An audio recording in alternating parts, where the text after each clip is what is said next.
quaint old town with 100-year-old buildings and probably one of the youngest being about 60 years, there also comes a threat with that with lead pipes, lead faucets, and other types of lead in our drinking water. We want to make sure that our children have a safe and healthy environment to grow up in. When I think of a lead-safe community, I think of a place where your home is your safe space, which is what it's supposed to be. I envision a place where people can have their young children be there without worrying about the damages that are being caused to them. I think about a place where children can go to school and can go to daycare and not have to even think about invisible contaminants that they can do nothing about. A lead-safe community for me as a contractor, since we know that the buildings in Pittsburgh are old, is one where contractors are trained to make lead-safe renovations so that parents can buy homes knowing that their children will be contaminated. Reaching out to community leaders, the legislation, voting is the big key, because without that, there's no change is not going to happen. We got to speak up.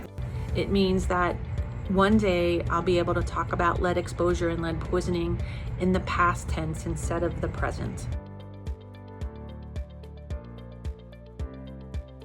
A lead-safe community to me means we do not have to worry about our children's health, that they will be healthy, they will be able to learn when they go to school, and nothing will affect their minds that's coming from our water faucets.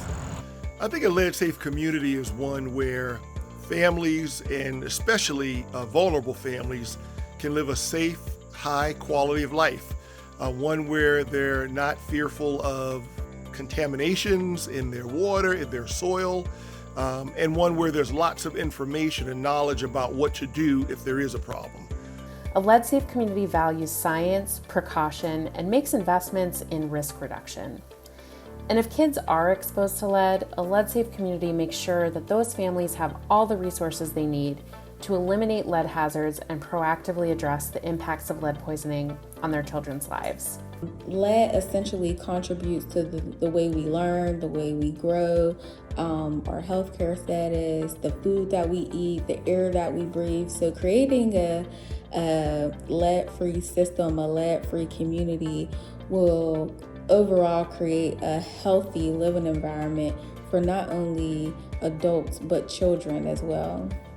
It means that all of the government agencies, municipal leaders, nonprofits and social service agencies, as well as the healthcare practitioners, are working collaboratively and collectively to implement these primary prevention strategies that we know work.